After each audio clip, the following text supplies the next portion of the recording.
No, this is my mess. This is my shit. This is my house. Like, I want to do something about it, regardless of who made the mess. Like, it's not a burden. It's empowering. It ignites a fire. You're like, yeah, I'm in control of my environment. Like, I'm in control of my life. I'm in control of my mind.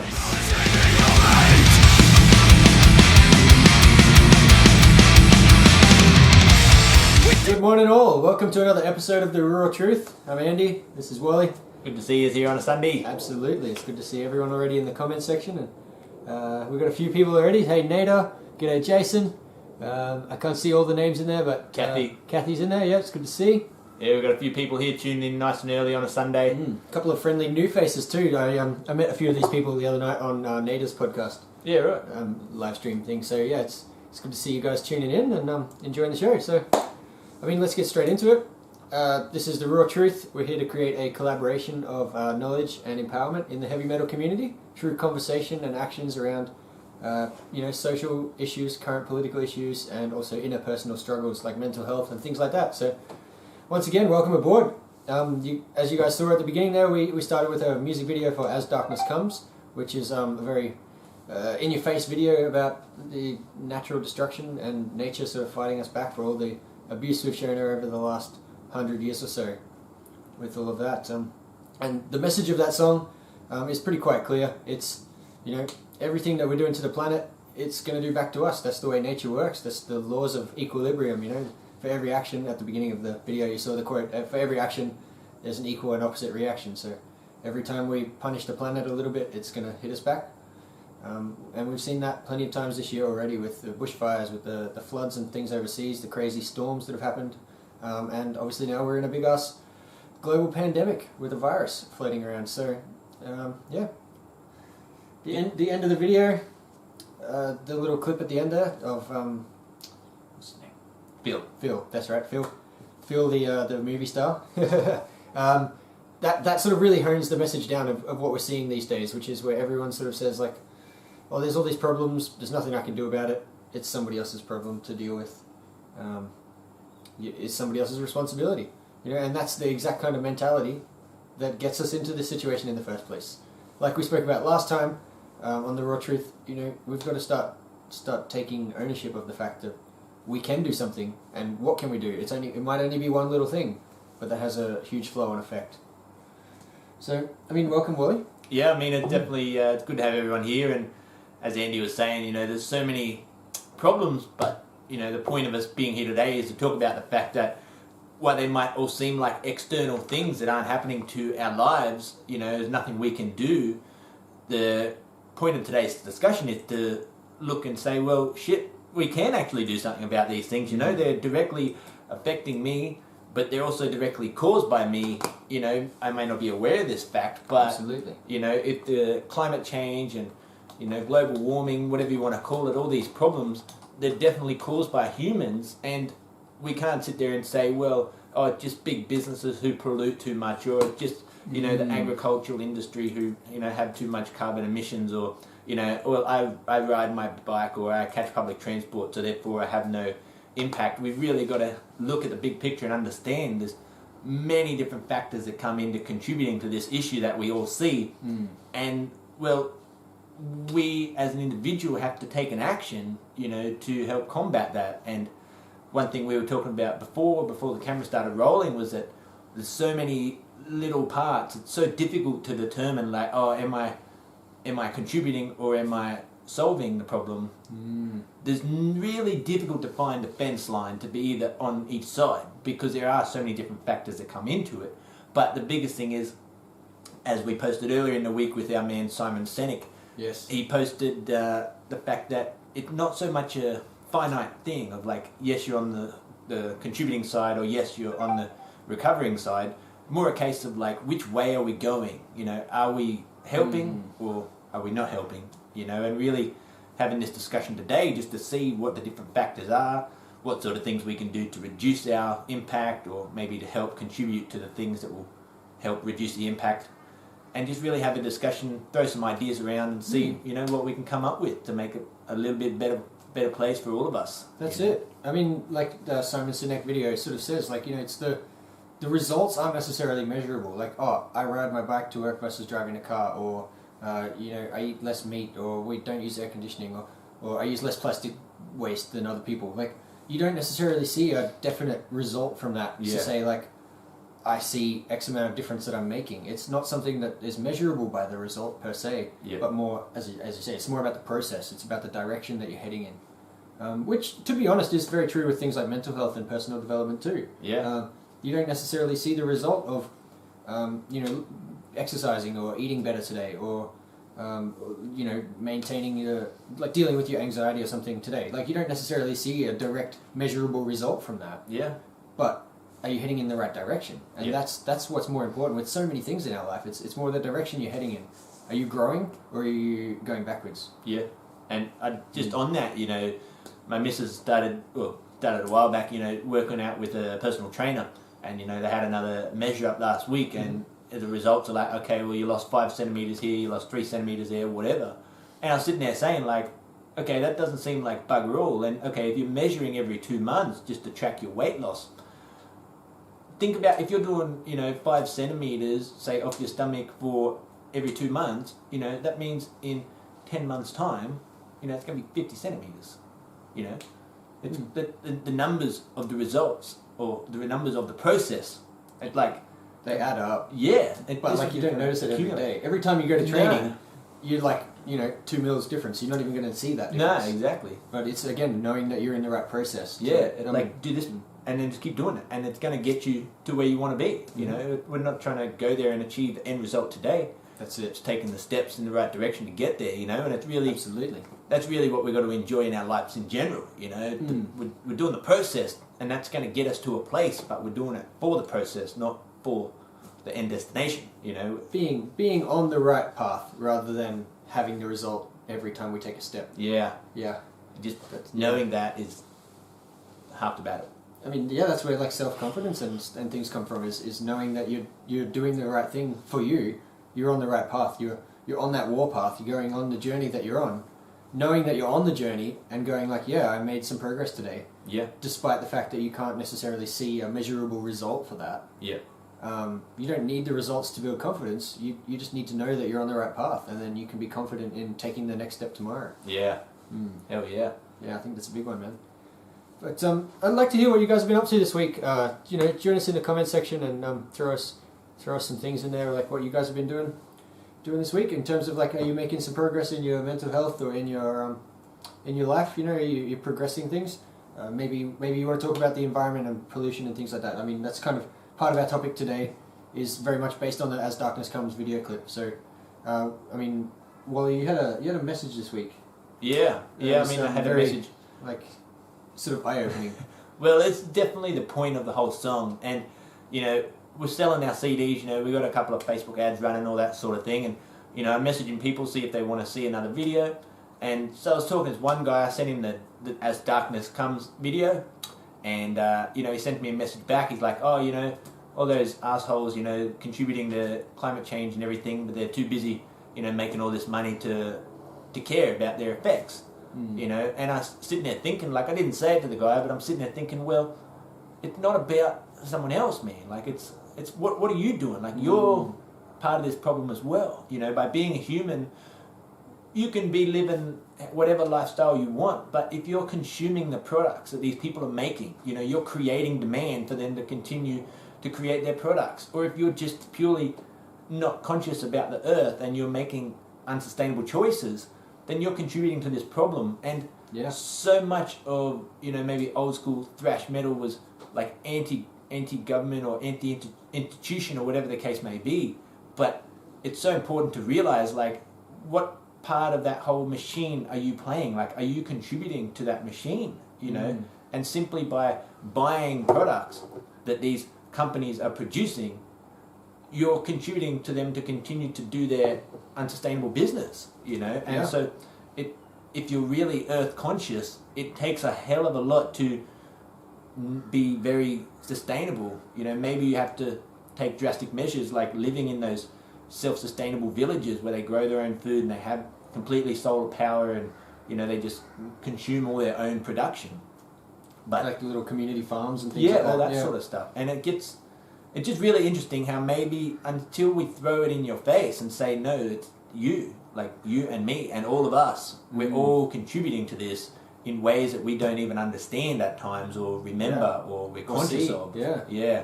But knowing that, thinking about the fact that, if driving your car contribute to the pollution, but also the production of the fuel, and the harvesting of the fuel, taking those minerals from the ground, all that sort of thing. It's all part of it. It's not just the fact where, I don't drive my car, but it's all the consumables, the oil you put in your car, all these different things that contribute in such small ways. But as I said at the start, it's all factors, so many different spokes to this wheel. And that's really what we're going to talk about today, That's it. Talk about those spokes. It's a very complex problem with a lot of little parts to it. It's not like one big, like you said about the guy that messaged you, it's not like one big corporation that's poisoning the entire world. It's 7 billion people on the planet, all doing a little bit to poison the world. Like we spoke about last week, I just threw one plastic bag out, it's no big deal. It's 7 billion people do that. You've got 7 billion plastic bags, don't you? Yeah. But so it's very much a case of not somebody else's responsibility or fault to sort this shit out. It's what can we do as individuals to stop me putting my plastic bag in the ocean, for me to stop that little bit of damage that I'm doing. It's how can I reduce that by a little bit, and maybe that'll have a flow-on effect, other people will see that and be inspired by it, or maybe they won't, but you can at least know that you're doing your part for the team, for the population, to help the planet get a little bit better. By making one small change, like we spoke about last month, you make one small change in the right direction, that has a flow-on effect. And that's the question I want to put out to you. Are you making any earth-conscious, sustainable choices, in your life, whether it's to do with wastage or consumption, or your transportation methods or power usage, whatever it may be? Let me know some of the things that you're doing. There's so many. You go through some of yours, so many little factors to that, even just like you say, there's there's rubbish and waste. Like for example, I don't buy a lot of new shit. Some people, in terms of what? It's not a comparison, but for example, I don't buy clothes and furniture and technology products and crap like that. I don't collect physical things that will end up in waste, really. I might buy the odd CD from a band that I like. I buy 2 t-shirts a year, and I update my phone when it has become completely kaput, rather than every year a new phone comes out. It's I've got to get the next plan, I've got to get the next thing. It's I'm very much trying not to consume products that I don't need to consume. To reduce things like waste and demand, like you say. Certainly I know in Australia, I don't know, we've got a few overseas viewers here, but in Australia, we can't use single-use plastic bags at grocery shops anymore. Some other countries still have that, but that was kind of something that was, in essence, forced onto us, but using the reusable canvas bags and things like that at the shops. That's funny, man. Hey, people just flip their shit for a month, and then they're good. Well, that's it. It's this is such a drastic, horrible change, and then a month later, everyone's this is just normal now. We can get into that. That's a whole. That's the same thing with things like mental health and personal growth, man. When you're making the change, there's so much shock to the system. Everyone's panicking, or if you're talking about mental health and things, when you're making that change in yourself, there's a shock to your system. So your brain starts panicking, going "What the hell is this? What am I doing? How do I adapt to all this shit?" Give it a couple of weeks, and it just becomes the new normal. You just adapt. Your body naturally adapts to changes. Over time, it's just the initial pushback that comes when you're trying to implement something. You just have to overcome that and just last through it, and then you usually turn out alright. But and things like electricity and stuff. So I don't use air conditioning. I try and use my windows for cooling and sunlight for warming and things like that in my house. So just on this actually, while we're talking about things that we do to good or bad natural pollution and things like that. There was a little website Wally and I found during last week. On the WWF website. It's an ecological footprint calculator. I know I looked at something like that when I was in high school, and I'm sure you guys have seen stuff like that before, where you go on this website and you sort of enter in it asks you some questions. How much meat do you eat? How much do you drive every week? How much electricity do you use? And all these sorts of questions. And it's only a 5-10 minutes survey, and then it sort of spits out at the end saying if everyone lived like you, we'd need 9 planet Earths to sustain the population, or whatever that number is. Yeah. But well, you know, both just out of interest and after making our darkness video clip, we decided it'd be a good idea to run ourselves through that system and see where we're at. And, yeah. Like, how'd you go? Well, I think I did pretty well, man. I got my results over there. So, firstly, I'll just let you all know. So the information we got was on average. So they're basically talking about offsetting your carbon footprint. So obviously we know, carbon produced by a lot of the things we do, and obviously trees absorb the carbon dioxide and help produce oxygen. So we're not just talking about repairing the ozone layer, which is one facet, but just basically reducing our wastage to damage the planet and all the other sort of stuff. So the metric they're working on is purely carbon emissions, and that's why they call it the carbon footprint calculator. So basically we're looking at, okay, every tree absorbs 0.07 tons of carbon dioxide per year. So therefore they're looking to offset that by saying, okay, you need to plant this many trees, or you need this many planets worth of trees to sustain your living style. So anyway, yeah, going through the whole thing, I was looking at approximately 16 tons of carbon dioxide a year. So it did vary. I tried a couple of 16 tons. So I tried a couple of websites just to get a feel for, like, okay, this website says this. So one website said 8, one said 10, and the one we're talking about now is a ecological footprint calculator. We're looking at 16 tons. Wow, that's huge, bro. Well, as I said to you, it's only 1.6 Earths. No, but that's your ecological. So there's ecological footprint and there's carbon footprint. Right. So those are two very different things. And you're saying your carbon footprint was 16 tons. From that website, yeah. So it's okay. 229 trees a year to offset my carbon footprint. Dang, that's a lot of trees, man. Okay, like just for comparison, my carbon footprint was 7.7 tons a year of CO2. I mean, obviously, Wally and I live very different lifestyles. I've actually put in the link in the comments below, guys. You can check it out. There's a link to this ecological footprint calculator. It only takes about 5 minutes to fill out. So, I mean, do it now while we're talking if you like, or do it later and let us know your results. It's good to see like where you're at with things like this. But so carbon footprint. So like carbon footprint, you said 16 tons a year of carbon. Yeah, that's what it's saying. Yeah. Yeah. Okay. And as I said, I had 7.7. But what was interesting is, even though the carbon footprint was so different, our ecological footprint was reverse because of our lifestyle choices. What's the one? The percentage. Oh, right. Yeah. So. Oh, yeah, I get you. Yeah. Yeah. So yeah, like you had a really high carbon footprint, basically double mine. Yeah. But your ecological footprint was how many Earths did you? 1.6 Earths. You only needed 1.6 Earths to sustain. Yeah. See, I was 2.7 Yeah. Earths, and I think a lot of that is based on transport. Like I drive for a living, for work. And also the way that, like our diets, for example, like you're a vegan. Yeah. So that takes a lot less environmental impacts, as in raising cattle and things like that. And I'm not vegan, so things like that have, like, even though our carbon footprint might be really skewed this way, the ecological footprint's basically reversed. Yeah. And I'm like double you in that. So that's really interesting, and we'd love to hear what you guys get in your calculations. Like, so do your little quiz thing on that website in the comments, and yes, like let us know how many Earths it would take to sustain your lifestyle. I mean, it's good to know these things. Like, I think with any sort of positive change that you want to make in your life, whether it's environmental damage, whether it's personal growth, whether it's fitness, whether it's health, like anything, the key to starting that is to know where you're starting from. Yeah. Like you have to, like, for me to say like I want to be more environmentally conscious, like I need to know how environmentally conscious I am to begin with. I need to get a feeling for that. Yeah, like I need to know, like, where am I on the spectrum, knowing that I need 2.7 Earths to sustain my lifestyle. Yeah. It's like, oh, okay, like I need to start changing that because we've obviously only got one Earth. Yeah. And I'm using essentially 3 of them. I need to start making some changes in this direction. And whereas if I'd got like 1.2 Earths, or what did you have? 1.6 Earths. It's like, well, I mean, it's still not perfect, but it's a lot better, and maybe there's smaller things that I need to change. Conversely, if I got 9 Earths, then like it's like panic mode. It's like, oh fuck, I really need to put in some serious effort here to changing a lot of things in my lifestyle. Yeah. So before you can start making changes, you need to know where you're at. Yeah. Where you're sitting in terms of the spectrum. That's one of the most important things. So what did you find? Like, did you go through the recommendations of like what are some things you can do? Yeah, I mean, so like one of them was obviously the animal consumption Okay.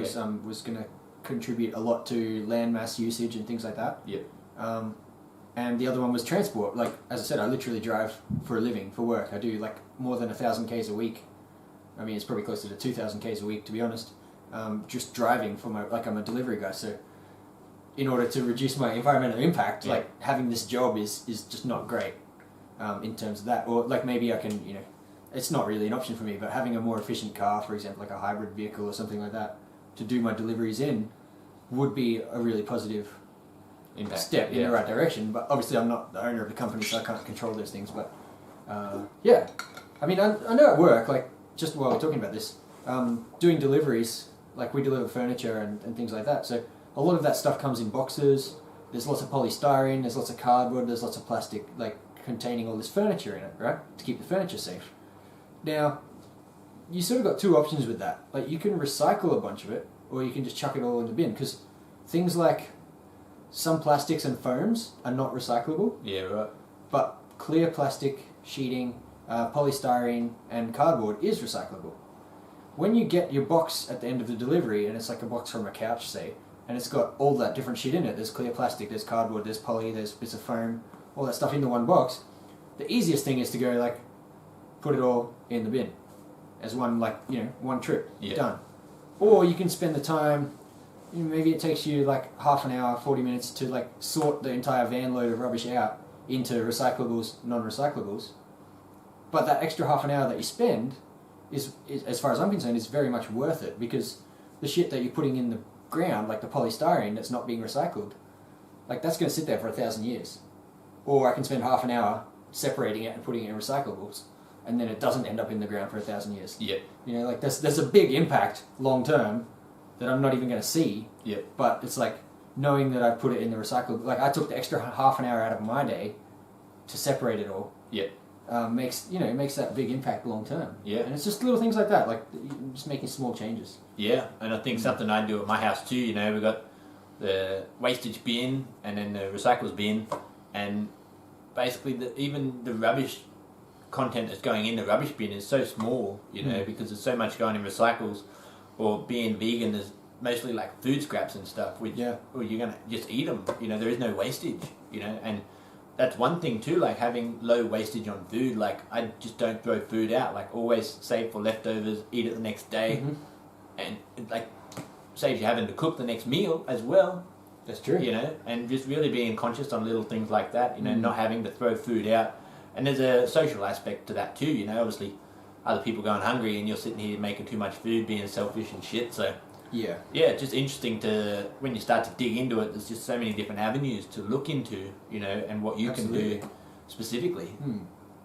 Yeah, for sure, man. I think there's, as I said before, it's really important to know where you're at in order to be able to make changes. And the same thing applies to mental health and personal growth and things like that. You've got to know where you're at in order to be able to make the next step to make progress. Yeah. So when I was doing my footprint calculator, when I was going through the recommendations, they've got the whole plan for like, okay, give us some money and we can plant some trees enough to offset your thing. Okay. And so for me, that was only $220 Australian a year to offset my carbon footprint. And it seemed like the main contributor was the fact that I drive a V8 car to work every day. Yeah. Even though I only drive 7 Ks each way, not a very long way. And then the other thing was the airplane fuel. Obviously, being in a band, we're flying previously to COVID, fly a fair bit to travel, play for shows. Yeah. But apparently, like, jet fuel is just really high contributor, so that any sort of flying you're doing on a regular basis has massive carbon impacts, which is something I've never really thought much of, Like, a plane, you can fit hundreds of people in there, but obviously the emissions from that is very, very inefficient. So would that be better than putting 100 cars on the road, though? Maybe. For like, if you say you're going from Brisbane to Melbourne, like 3 days drive, or 2 hours in a plane. Yeah. If you had 100 cars driving for 3 days, versus one plane with 100 people in it. Yeah. Like, how does that offset? It's like, what's the more efficient system? So. Yeah. So it was really interesting to find out some of these things, and then we can get a feel, and now I can sit down and figure out what to change in my life. If I want to make more of a contribution. That's it. And really, as we were saying earlier, finding out where you're sitting, whether you're on this one side of the fence or the other side of the fence or in the grey area, we've got to get a feel for that. Absolutely. You know. Absolutely. Just sort of shifting gears a little bit. Like, I mean, I know we're talking a lot about environmental impacts and environmental change and things like that today, this morning. And this is obviously not the whole message of us as a band. Like, we're seeing a lot about mental health and a lot of other things as well. But another band that's really strong on environmental impacts and environmental change and veganism and things like that is Gojira. They're very, very much like activists in terms of veganism and environmental pollution and things like that. What we'd like to do, guys, is just to play like a little clip of one of Gojira's music videos. The message of this song is really, really powerful in terms of what we've been talking about today, like taking ownership of what you can do, making the changes in your life to make the difference in the world. And that song is Silvera from their album Magma, I believe. It's a powerful song. We're just gonna play like a little clip of it now. So Check it. It's another metal band that's very much on board with all the stuff that we're talking about. You've got to take ownership of your shit and make the changes that you can make. Be the change that you want to see in the world. As people say. Yeah.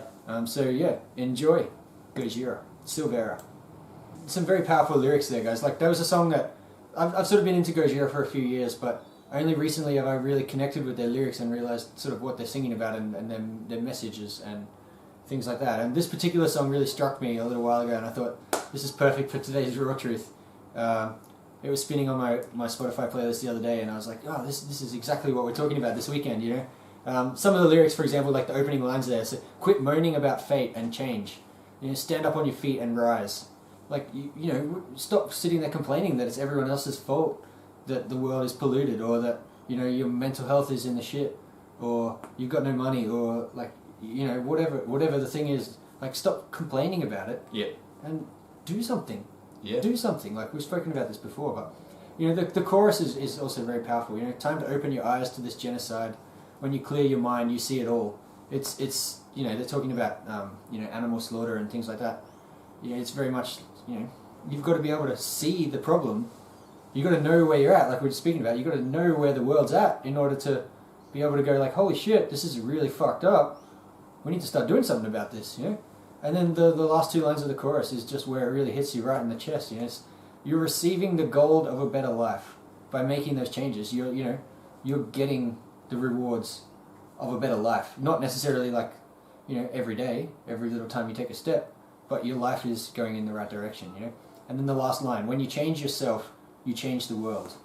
And that's exactly what we're talking about today. When you make little changes in and of yourself, in your own life, you're changing the world around you. You're changing your world initially, and then the world of the people that are in your life. You're changing the environment that you're in, and maybe it has a flow and effect and inspires other people, but even if it doesn't, you're making your world a little bit better. Yeah. Instead of making it worse. Yeah, that's what it's all about. It's such a powerful message in that song. Yeah, it's so difficult to see because we won't necessarily get the fruits from our labour for this department. Like, it is really one of those things where we need to broadcast outwards and do things for ourselves in the future. Yeah. But we won't get the reward, like maybe not even in our lifetime. But if we all have the attitude, then the world's not going to be here for our children. The planet will still be here, but the human race won't have survived to still exist. That's it. And, there's social commentators and scientists and all this sort of thing. Everyone's got different theories and deadlines and all these sort of things. But the common conversation is that fact that it's not sustainable. We as humans are not sustainable to live on this planet the way we are. And, I mean, if you... Well, like you choose. That ecological footprint calculator, like, I'm going to need 3 planets, Earths, if everyone lived the way I do. Yeah. To sustain our population. Even you, like, who is vegan and you're like living a very environmental conscious life, is still using more than 1 planet Earth. Yeah. To live your life. It's like, well, we've only got 1 planet Earth. Yeah. That's a fact. So we've got to make some changes, man. Like, and in order to change the world, we've got to change ourselves. I'd love to know if you guys are Gojira fans or if you've heard of them, or maybe that's a new band on your radar now. I'm not sure, but Gojira's got a very powerful message in all of their songs. And I mean, they got sick riffs and they're a sick heavy metal band. So if you haven't heard of them, definitely check them out. And if you have heard of them, we'd love to know, like, if you guys seen them live or You know, what do you think of them? Like they're a sick band in my opinion. So yeah, but but they've got a powerful message, you know, which is good to see. It's like I was talking to Nader actually on his podcast on Friday night on his live stream, and we were saying a lot about bands with a message. You know, like so many bands are just playing songs that have like they've got lyrics. They've obviously got something to say, but that's it. They stop there. Like they don't talk about the messages in their songs. They don't, you know, on social media, in person, whatever it might be. It's like, dude, what are your songs about? Like, yeah, like let us know. Like, get a conversation going about, especially if your songs are about like, you know, how fucked the world is or how fucked this thing is in life. It's like, let's talk about it. Let's try and figure out a solution rather than just sitting around complaining. You know? Yeah, definitely, and really. Yeah, you have a voice, you know, and if you're using the stage, you know, as a musician to share that, be confident in it, you know, like stand behind what it is you're saying. Yeah. And unfortunately, like a lot of metal has the option for super heavy vocals and that sort of thing, so maybe they sort of hide behind that, but then... As in you can't like necessarily understand the lyrics. Yeah, but then they have no platform to then discuss the problem, you know. That's it, yeah. So, but yeah, everyone does what they want to do. That's it, mate. It goes up and down and people do their thing. Yeah, for sure. But just on that, so switching gears a little bit again into sort of the mental health category, you know, like, as so long as, it's the same thing with the environment, like so long as you're saying it's everyone else's fault, and it's everyone else's problem, and it's everyone else's responsibility to do something about it, nothing's going to happen in your life. Yeah. Nothing's going to happen in your world. You can't change your world if you're sitting around saying it's everyone else's mess. You know? If it's everyone else's mess, like, at what stage are you going to decide to clean it up? You're not. Yeah. So you have to say, no, this is my mess. This is my shit. This is my house. Like, my environment. Like, I want to do something about it. Regardless of who made the mess. Yeah. You know? Maybe I did make some mess. Maybe somebody else came in and trashed my house. But I've still got to clean it up. I can't expect the, burglars to come back and clean up the mess they made while they broke in, you know? I can't expect all my hungover mates who have just come over and trashed my house at a party to like come back the next day and clean up. It's like, no, it's my house. I want it to be tidy. I've got to clean it up. I've got to take responsibility for that, man. Like, it's such a powerful, like, it's so empowering to do that too. Like, it's not even a bad thing. Like, taking that responsibility on. It's like, it's not a burden. It's empowering. It ignites a fire. You're like, yeah, I'm in control of my environment. Like, I'm in control of my life. I'm in control of my mind, my mindset. Yeah. You know, like, I want to take ownership of this thing. I want to, like, own my shit and make it better. And it's fulfilling and it's empowering and it's enjoyable. Yeah. And I think just on that, we were talking this morning as well about, like, utilizing the right terminology in your brain and also in your words to be like, this is my thing, this is everything that I have, and making sure we're looking at it in a way where we're able to reach out and take it back to, like, no, this is mine. Like, I want to own this thing and I want to get something good out of it. You know, like, if my brain is a mess, like, I want to clean it up. Yeah. And then make it a clean home. And let's keep it like that, you know. Empower yourself to be able to control and maintain that clean environment once you get it there. Because other people, life will try and mess it up again. You know, that's what it's doing. Yeah. But when we can see the problems that we're being presented with is, oh, that's for me, cool, I'm going to take that problem and I'm going to extinguish that fire. You know, I don't want that fire burning near my house, so it's close enough, I'm going to put that out, you know. Not wait until it engulfs half your house and say, like, oh, the neighbour's, like, fire engulfed my house and now I'm, like, a victim. It's like, dude, you saw it coming. Like, get out there and protect it. Yeah. Like, take some responsibility for, like, even if it is the neighbour's fire, like, if you can see it coming towards your house, you don't just let it, like, burn your house down and then whinge to your neighbour. Like, now you don't have a house. Yeah. Like, take some ownership and be like, look, I know it's your fire, but it's coming towards me, so I'm going to fucking put it out. I'm going to do something about it. Yeah. Do you have any good examples of that? Good examples? In your life? Yeah. Something you had to take ownership for where other people were like, you know, it was impeding on you. Well, I mean, like, again, like at work is an obvious example for me. Yep. You know, like, we deliver furniture, as I said, for a living, and, you know, when I'm working with somebody that might be new to the job, for example, maybe they're not as strong, maybe they're not as careful, they're still trying to get their bearings or whatever, carrying heavy furniture or something, so what can I do to make sure that we don't damage the furniture or the house, you know? It's like if we're on a table, carrying a table, for example, and I've got one end and the other new guy's got the other end, and he's really struggling, like, getting it around the corner, for example, it's like maybe I take the ownership and say, like, well, we're going to do it this way so that we don't damage something, or I can see that he might be struggling, so it's like, okay, I'm going to say, like, we need to have a rest and put it down. Yeah. Because maybe he doesn't feel comfortable. Maybe his own, like, pride is saying, like, I've got to, like, be strong and not, like, bitch you out on this lift or something like that. Yeah. You know? It's like, well, like, I can see that he's struggling, so I'm going to just say, like, look, dude, we need to put it down. We need to have a rest. Yeah. You know? And not to, like, and do it, like, as in, if it was my problem. So Yeah. that you're not hurting their pride or their ego or something. But, Yeah. like, you know, just taking ownership of the... Like, I could just as easily go, like, I'm good, we'll keep carrying it. And then, you know, the other guy's struggling and he doesn't want to say anything, and then he drops it, and the wall gets damaged, and the table gets damaged. It's like, I'm not going to let that happen. I can foresee it happening. Yeah. So I'm just going to step in and say, like, no. Like, I can see where this is going. Yeah. I'm going to take ownership of the problem before it happens, rather than waiting for it to happen and going, like, oh, well, that was his fault, he should have said something. Yeah. Yeah, man. I got the same thing at work. Like, Mm. being a leader is a good example of this, because you need to take ownership, like, while it's still available. You know, the same thing you're saying. Like, you can foresee problems coming on. If we continue down this pathway, my whole team's going to walk into this and it's going to be chaos. So it's like, you can see them heading in that direction. It's like, hey everyone, like, let's just pivot over this way a little bit. We're going to go down that road. And one example is, you know, at work when everyone's unboxing the flowers and everything like that, all of a sudden, like, they just start piling up boxes wherever. And it's like, all right, we've got 100 boxes to unpack today, and you're up to 4 boxes and you've just made like a shit pile over here. It's like, hang on, how about you go get another trolley and you can put all your rubbish on that, so when that trolley's full we can wheel it out the way and we're not going to have any rubbish problems.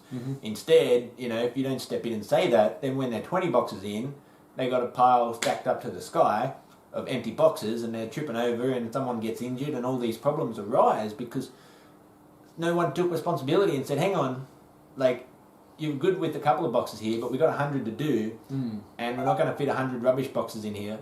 So how about I go get a trolley, and then we can move them out as we go. Yeah. You know, and really, someone's got to take control of that, and my team, you know, so it's my responsibility. Like, hang on, everyone. Like, you guys can't see what's happening here, but I can see it coming. You can foresee the problem, so do something about it. Yeah. I mean, it's the same with mental health. You know, if you're sitting around, like, with maybe you're suffering in some sort of depression or something like that, and you're sitting there going, like, it's not fair, why does this happen to me, you know, why do I feel like shit, it's everyone else's, like, oh, the government's forcing this thing on me, and my work is so much stress and pressure on me here, and my relationship's causing, like, a drain on me, and, you know, my friends, like, kind of just put shit on me, and, like, you know, it's all of these other things in my life that are making me feel like shit. Yeah. It's like, as soon as you say that, as soon as you verbalize the fact that it's everything else that's making you feel like shit, you're giving up your own power to do something about it. Yeah. You're saying, my life is like this, and it's not my fault, it's everyone else's fault, so I can't do anything about it.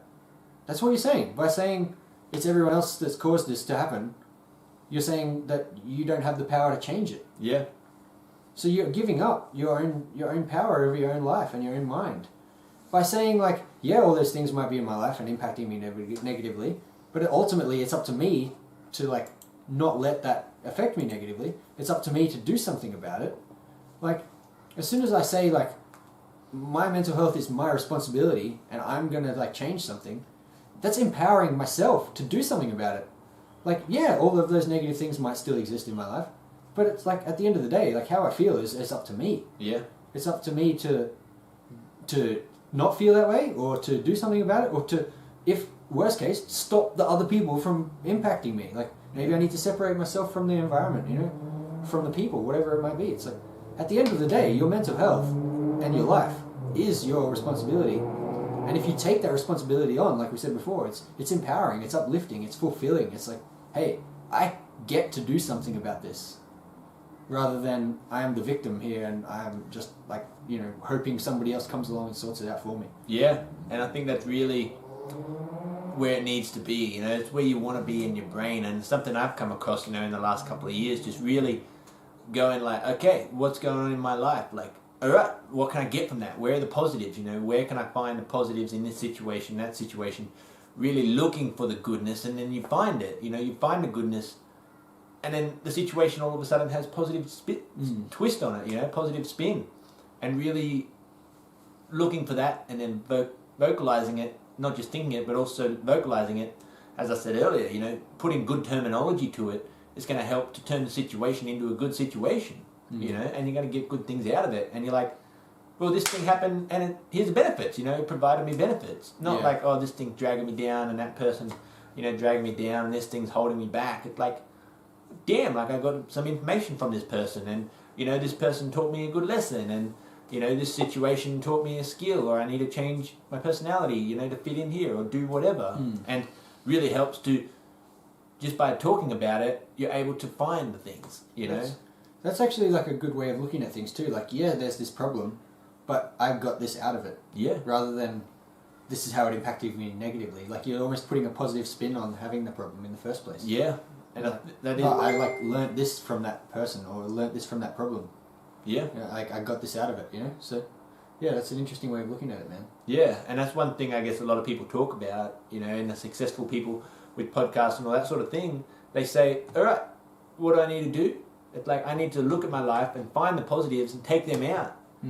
And just keep looking at life as happening for me. This thing happened for me. Here's the positives I can get from this. Not happening to me. I'm not a victim of my life. I'm in control of this thing, and this thing happened, and its opportunities are presenting themselves, That's it. And, okay, we made a mistake, something went wrong. Now, what can we do to prevent that from happening in the future? Yeah. Mistakes happen, but how can we distinguish the fact that, well, here's where the change should happen. Here's where we could have done something differently. Here's how we could have changed what we were doing. This is what we're going to do next time to prevent us from going down this road. That's it. And that's what I was saying to you earlier as well. Like, having conversations with people, one thing I'm trying to focus on is giving other people time to breathe and to talk and really get their story out. Yeah. And I was saying, like, when I'm caught in the flow of a conversation, sometimes it's difficult to detach and have that happen. So I'm sitting there saying, all right, well, when I was talking to this person, here's where I should have let them talk more, or here's where I could have asked them a question, and it would have changed the whole dynamic of the conversation. But instead, like, I interrupted them, or I cut them off, and I took over, and then I just, snowballed off into my own little conversation and completely ignored everything else that other person had to say. Yeah, okay. And really, like, looking back, like, that point there, in that, I was doing good, but then I just got a bit carried away in that point of the conversation, and, really being able to sit back and analyze and go, well, damn, like, that's where the goodness could have come. That's where the opportunity presented itself for improvement and for benefit. Yeah, okay. And that's really what I think we need to look for in life, the fact that it's all happening for us, Yeah. Find those opportunities, see life as a good thing. There's opportunities out there, we've got to take them. Absolutely. When they come. Yeah. Yeah, for sure, man. Yeah, as you say, like, you've got to look for the opportunities in the bad situation. Yeah. And look for the learning moments. Maybe that is all you get out of something bad that happens. It's like, you just learn, like, not to do that next time. Yeah. Or you learn, like, maybe I could do this better next time. And maybe that's the only thing you get out of it, but at least you got something. Yeah. And you can walk away going, like, even though that negative thing happened, I'm still kind of happy because now I learned this thing. Yeah. And that's spinning your mind in a positive direction. Yeah. And, that's a good point. Like, learning to be able to spin those negative things into a positive direction is powerful, man. It's very empowering. Move along. Yeah. I'm kind of just processing some things in my head after you spoke about that. It's like, I'm trying to, visualize. Yeah, understand and really comprehend some of that. Because, like, even some of the stuff you're just talking about is, like, kind of new to me still. Yeah. Like, I'm still figuring this stuff out. Trying to I mean, like, it's no, we're no experts on mental health or psychology or anything. Like, we're learning things as we go, and that's part of this raw truth, is just talking it through and talking to you guys about, like, what we've done and what we've experienced and what we've learnt. And we're not here to say, like, this is what the textbook says about this thing. If you're in this situation, do a thing. That's not what we're about. We're very much just being us, talking through our own journeys, and hopefully, like, you guys can get something out of that or share back with us, like, your own journeys. Yeah. And so, yeah, like, even Wally and I, like, we're doing different stuff. So he shares stuff sometimes, and it's like, that's new information to me that I would like to take on and absorb, and vice versa. You know. Yeah, and going full circle, you know, back around what we were talking about earlier, being able to take that responsibility for the things that are happening in our life.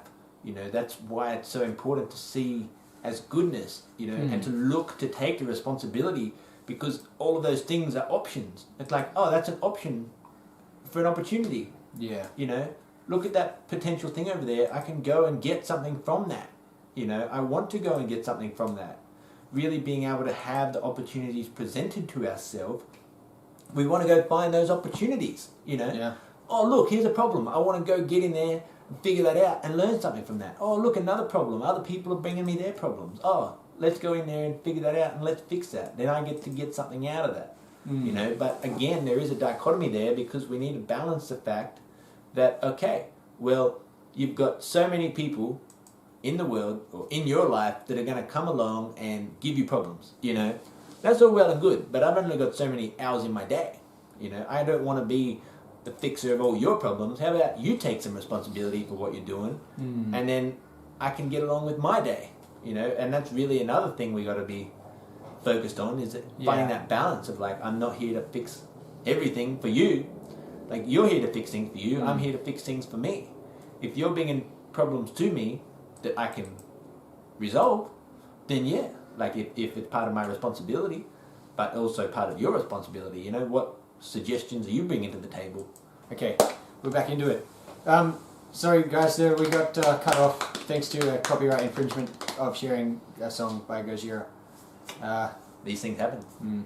What we'll do is, seeing as we've been speaking for the last 15 minutes unaware that we were blocked, we're going to re-upload the whole video with the whole conversation in it at another time. But for now, it's 12 o'clock, guys. We're launching a brand new music video today, so we just wanted to sort of transition into that now. Now that we're back online, we're launching a music video for Kingdom of Fear over on YouTube. Wally's going to get the links up there soon. But yeah, we really appreciate your patience and understanding today. We had a bit of a technological issue there, so. It's good times. It happens. This is part of the fun. This is the raw truth, man. It's live. It's real. It's happening. Like, we don't know what the fuck we're doing. But well, pretty good idea. We're figuring it out as we go along. So now we know. We just got to show the Gojira videos without their music, and they won't cut us off. So note for next time: don't put other music in our videos. Yeah. That's a shame, because it was a really good song and a really powerful message. It's funny, because I was just talking about these things being opportunities where you could sit there and complain, be like, oh, we just got cut off, and Mark Zuckerberg ruined my Facebook live stream, and blah, blah, blah. Well, it's like, well, Mark Zuckerberg gave me the opportunity to do this live stream. He didn't ruin it anyway. He didn't do anything. The people that own Gojira's music put the copyright claim. Exactly. But really, this is just a lesson learned. So now we know for next time. That's it. But look, everyone's bloody jumping straight back in. So yeah, good. That's good to see everyone's back. Round 2. Wartooth take 2. Yeah, man. Yeah. So, yeah. Anyway, that happened. Now we're here. We're moving forward. So sick. Sort of wrapping up the conversation. As I said, we will upload the full video later on with the whole conversation for you guys to check out. But right now we've got about 15 minutes until we launch a brand new music video for Kingdom of Fear. And Kingdom of Fear is also sort of a continuation of our discussion today.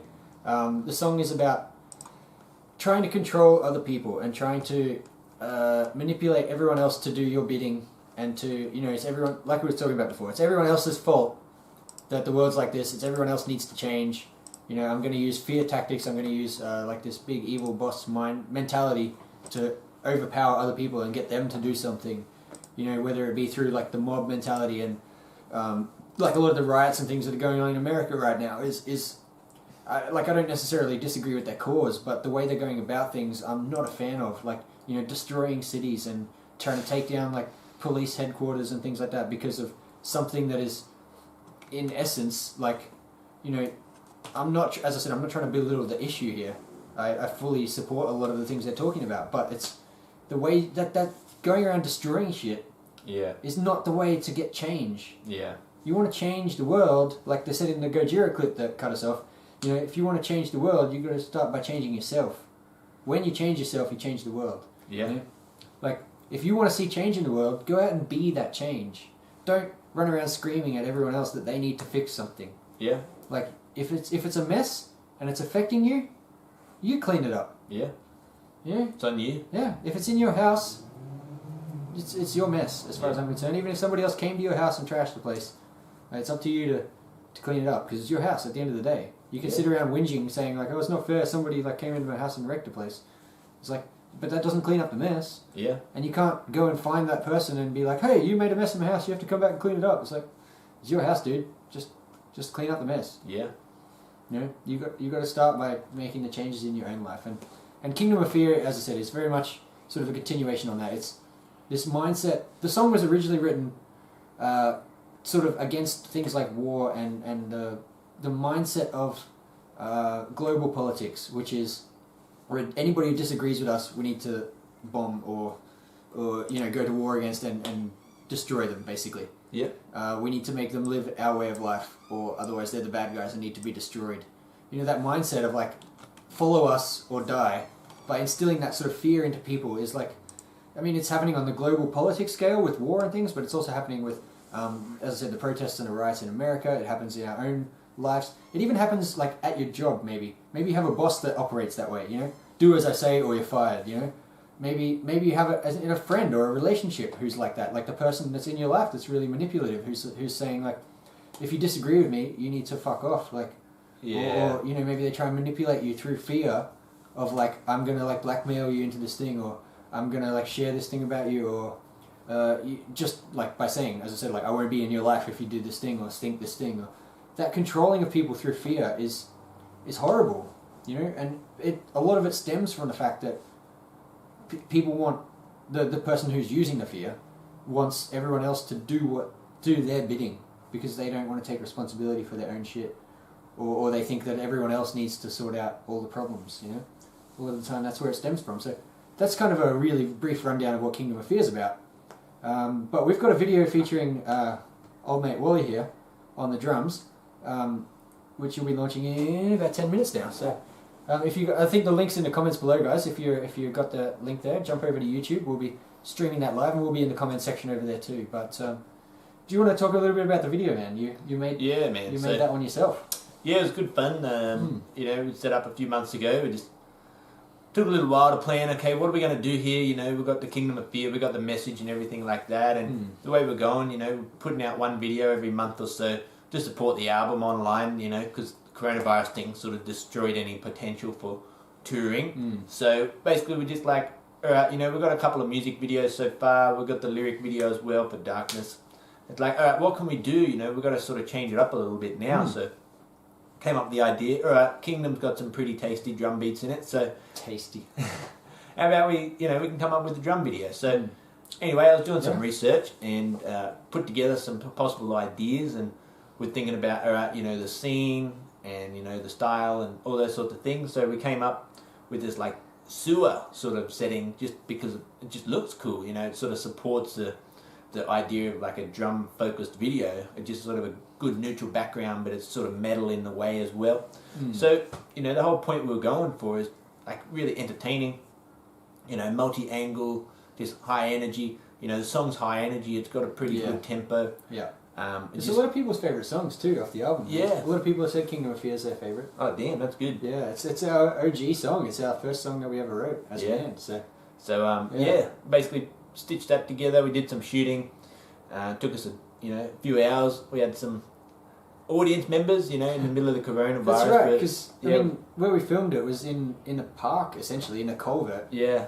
And at the top of the culvert, you can see in the beginning of the video, there's like a little like a bikeway, like an exercise path. Yeah. And the day we were recording it, everyone that was walking along the little exercise path could hear the drums and stuff being played, and they're like, "Oh, what's going on here?" So they come over to the edge of the culvert and look down and see us drumming away and recording a video. And we ended up having an audience of about 30 people watching us at one point. Yeah, it's pretty... It's crazy, just in the park, drumming away. I couldn't see anything. Like, I was sitting there playing the drum, so they're all up behind me, you know, and all of a sudden, like, I finish, and then I just hear clapping. I'm like, oh, geez, there's, like, people watching me. Yeah, that's it. Yeah, but, no pressure. We had some people, like, come down and talk to us and stuff, and they're just like, oh, you know, it's good to see you out and about doing things in coronavirus and stuff, and, you know, we were just like, shit, we hope we don't get in trouble. You know, we just like set up a drum kit and shit, in the middle of a park, and so we chose a good time of day and everything. And it's like, damn, man, this is good fun. You know, it was a good time, and then going back to making the video. It's good getting out of your comfort zone, man. Like, I know we spoke about that heavily last month with Slave to the Grind and the message behind that song, you know.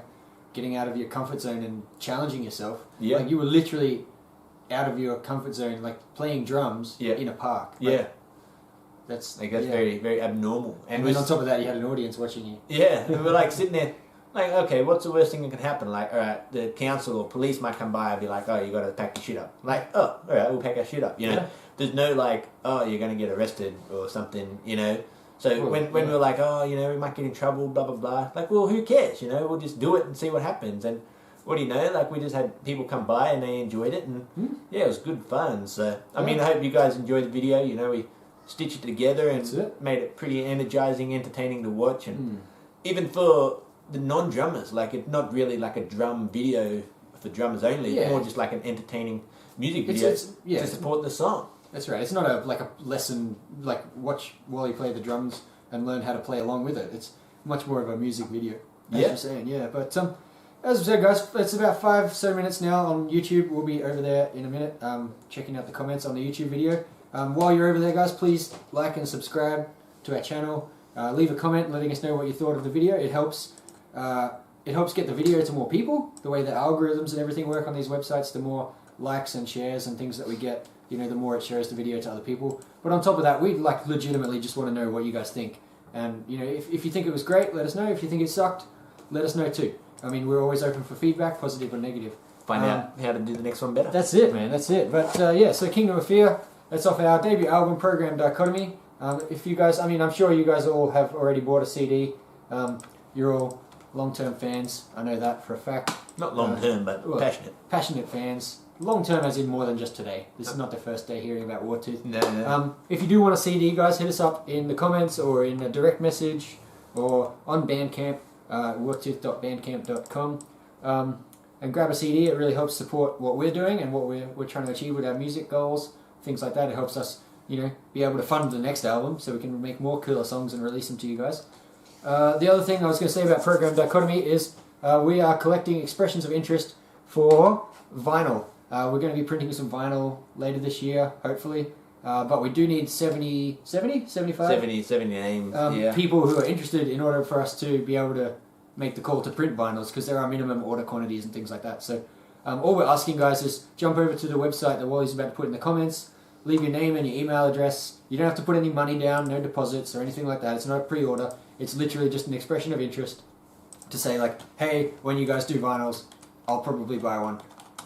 And we would, you know, as I said, once we get to 70 names, then we can start getting those things ordered, and we'll open up pre-orders and things like that, and then we can all get Program Dichotomy on fucking 12-inch vinyl out to you guys, and you can hear it in all its raw vinyl quality sound. So yeah, and that's enjoy really the artwork in full size. Yeah, I mean, I've had a lot of people asking about it, but I'm like, oh man, you know, we can't really just print them because otherwise I'm going to end up with a big stack sitting in my house.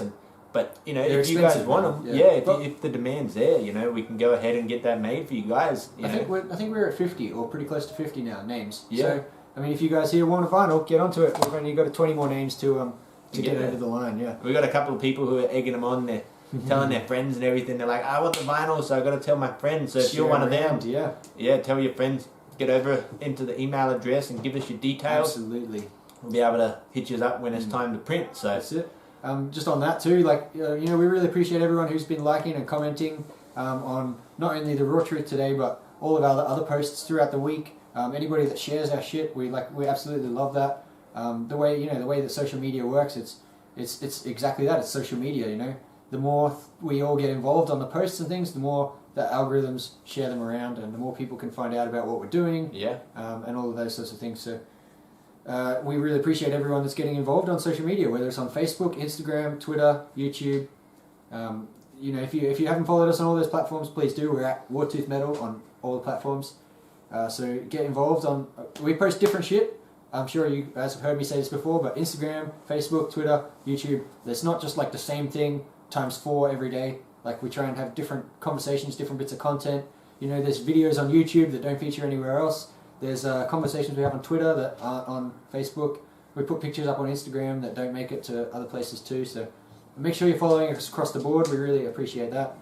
And the other thing I was going to say is, if you guys have bought a CD or you want to get some merch, if you've bought merch, please send us photos of you enjoying our music. Maybe it's a video clip, maybe it's a picture of you wearing a t-shirt or holding a stubby cooler or whatever it is. Like, we really appreciate you guys sending us little images and videos. And every Wednesday we're now running Warhead Wednesday, where we're going to share your photos on Facebook and Instagram, and you know, we'll tag you if we can, and it's just our way of saying, like, thanks for supporting us and being part of what we're trying to do. Yeah. For all our American and Canadian friends, that's Tuesday for you. Tuesday night, yeah. So send them through on a Monday, get them on Tuesday, we'll post it up for you. Worst case, we'll put it up next week. So. Yeah. But yeah, so you can send them through direct message, or just by tagging us on the platform that you posted on, or, you know, email it to us, whatever system works for you guys. But anyway, that's about enough. We've got 2 minutes till Kingdom of Fear launches, so jump over to YouTube now. Wally's got the link in the comments, or just go to youtube.com/wartoothmetal, and it'll be the latest video on there. Please, guys, enjoy Kingdom of Fear, thrash out, have a good Sunday, and stay hard on that warpath, guys. Keep pushing it. See you next month, hey? Yeah, have a good one.